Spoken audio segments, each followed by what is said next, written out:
2012년 7월 6일 미국의 한 가정집이 발칵 뒤집힙니다. 여보, 스카일러가 없어졌어. 부모님이 16살이었던 딸 스카일러를 깨우기 위해서 아침에 딸 방에 갔다가 사라진 걸 알게 된 거예요. 전날 밤 패스트푸드점 아르바이트를 마치고 집에 돌아온 후에 딸은 곧장 자겠다면서 씻고 방으로 들어갔는데 다음날 그녀는 흔적도 없이 사라졌습니다. 한 가지 이상했던 건 당시 스카일러의 방 창문이 열려 있었어요. 마치 저녁이나 새벽에 삘 받아서 엄마 아빠 몰래 창문 타고 스스로 나간 사람처럼. 하지만 가족들은 이해가 안 됐습니다. 왜냐, 한 번도 이런 적이 없었거든요. 거기다 스카일러는 자칭 모범생이었어요. 우리 딸은 그런 짓을 할 애가 아니다. 문이 버젓이 있는데 왜 창문으로 나가냐. 그렇다면 가족들의 생각대로 그녀는 집 안에서 자다가 납치가 된 걸까요?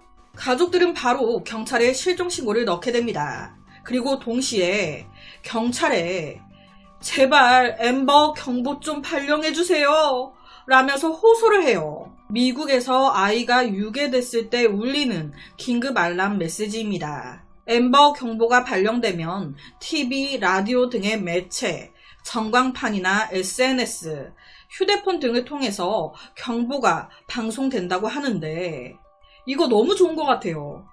여튼 이 경보를 좀 발령해 달라고 호소를 한 건데 그런데 이때 경찰은요, 이를 반대합니다.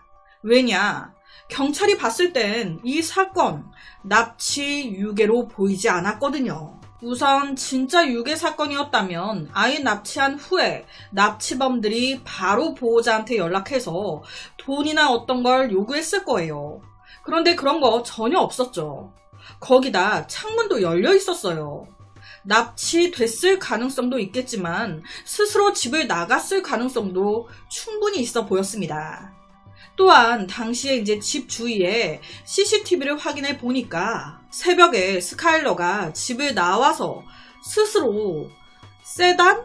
차를 타고 이동하는 게 찍힌 거예요. 만약 유괴였다면 차에 타는 그 순간까지도 막 소리 지르고 저항을 했겠죠.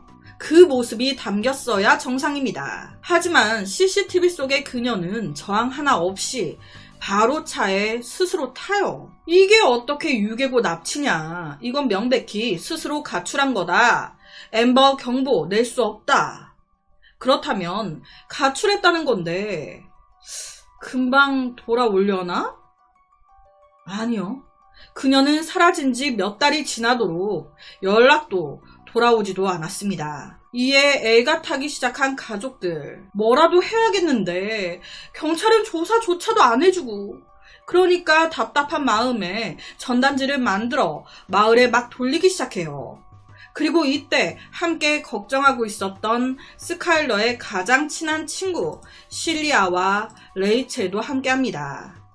실리아는요, 스카일러와 어린 시절부터 친구였고요. 제일 오래된 친구였어요. 레이첼은 고등학교에서 친해진 친구였습니다. 금발이 레이첼이에요. 스카일러와 이 두 친구는 항상 같은 곳에서 함께하던 좋은 친구였습니다. 게다가 이 두 친구도 스카일러처럼 모범생에 공부를 너무 잘하고 착실했다 보니 이 스카일러의 부모님이 굉장히 믿고 이뻐하던 애들이었어요. 이 두 친구까지 나서서 도와주고 걱정해주니 부모님 입장에서는 너무 고마웠겠죠. 부모님은요, 매일같이 빌었어요. 제발 사람만 있어 달라고. 하지만 그렇게 빌었건만 스카일러는 안타깝게도 실종 6개월 후에 2013년 1월 16일 사망한 채로 발견됩니다. 집에서 50km 떨어진 한 폐허 근처에서 발견됐어요. 당시 몸은 돌이나 낙엽, 나뭇가지로 덮여져 있었습니다. 시신 발견과 동시에 부모님과 두 친구들은요, 주저앉아 대성통곡을 했어요. 친한 절친인 실리아 또한 그날 늦게 자기 트위터에 글을 올려요. 오늘은 정말 내 최악의 날입니다. 내 친구 스카일러, 편히 쉬어. 항상 늘 보고 싶을 거야. 넌 영원히 우리의 가장 친한 친구야. 애도를 표한 거예요. 이 스카일러의 시신을 발견하는데 가장 큰 도움을 준 사람은 바로 한 제보자의 덕분이었습니다.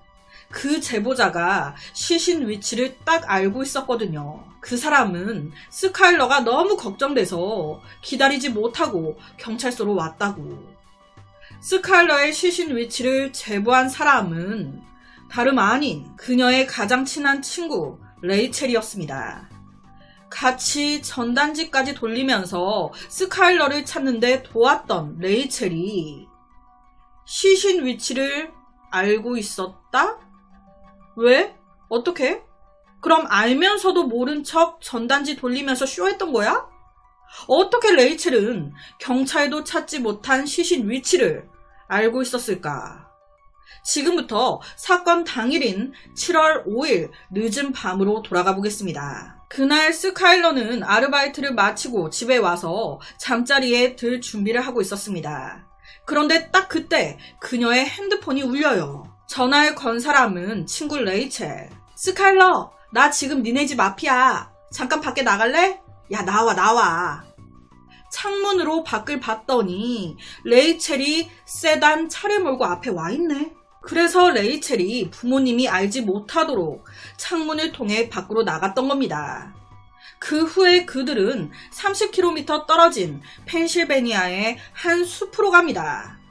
왜? 거기서 마약하려고. 이 숲은요, 거의 이들의 아지트 같은 곳이었어요. 사람도 거의 없고 마약하기 딱 좋거든. 참 웃기죠? 학교 부모님에게는 공부도 잘하는 모범생이었는데 알고 보니까 이렇게 일탈을 또 즐기고 있었던 거예요. 여튼 그렇게 숲으로 들어와서 늘상 있는 일, 마약권에서 딱 하려고 하는데 아 맞다, 라이터를 차에 두고 왔네. 스카일러, 미안한데 네가 차에 가서 라이터 좀 가져다 주면 안 될까? 이런 레이첼의 말에 흔쾌히 스카일러 오케이 합니다. 아, 차에 있어? 알겠어, 기다려, 금방 갔다 올게. 그렇게 스카일러가 딱 뒤돌아서 차 쪽으로 걸어가는데 그와 동시에 뒤에서 카운트다운 세는 소리가 들립니다. 3, 2, 1. 스카일러 입장에서는 걸어가고 있는데 뒤에서 갑자기 숫자를 세니까 뭐지? 하고 레이첼이 있는 쪽으로 뒤를 돌아보게 되잖아요. 그렇게 뒤를 딱 돌았는데 그 순간 그녀는 배가 타는 듯한 엄청난 고통을 느끼게 됩니다. 그 짧은 순간 레이첼이 스카일러의 배를 찌른 거예요.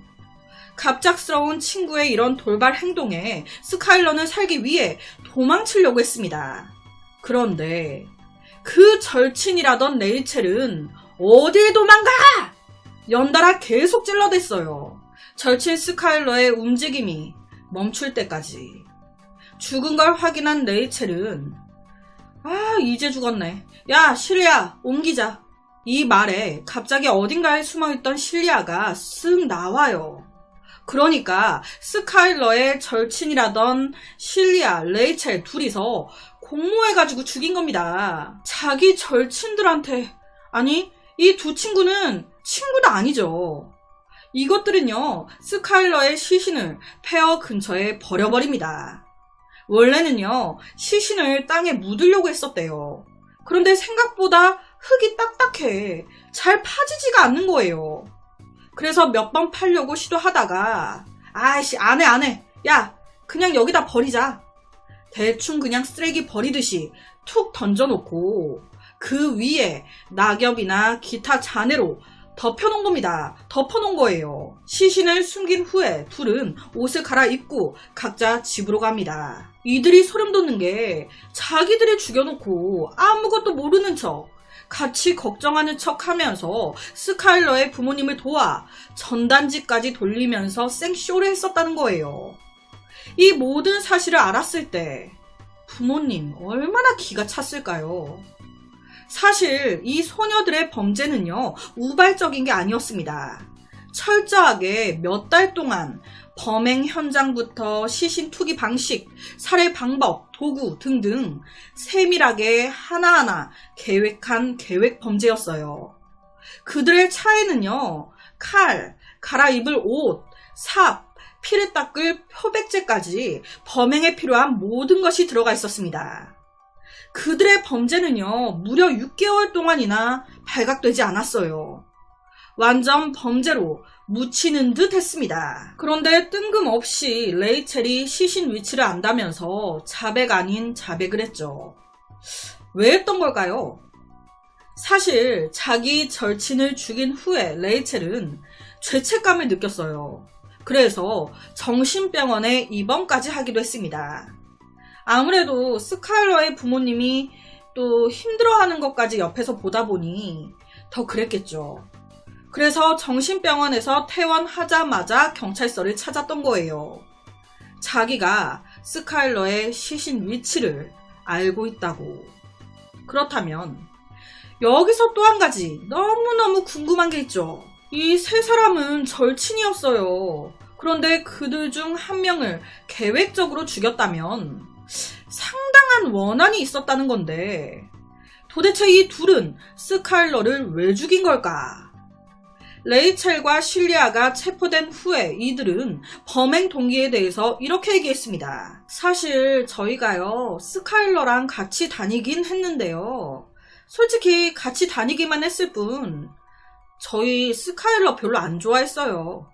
이 말을 뒷받침이라도 하듯 사건 며칠 전에 스카일러도 자기 트위터에 좀 세 사람 간의 균열이 일어난 듯한 글을 올리기도 했습니다. 그러니까 이 세 친구 사이에 우정이 약간 금가는? 그러면 왜 금이 갔을까? 잘 지내다가 뭔가 우정에 금이 가는 동기가 있었나? 네, 동기가 있었습니다.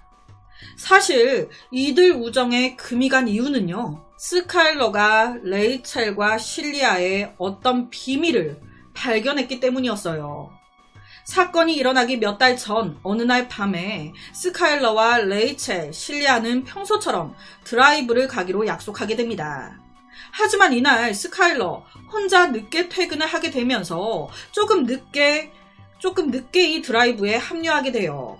야, 나 아르바이트 좀 늦게 끝날 것 같아. 실리아, 레이첼 조금만 기다려줘. 나 금방 갈게.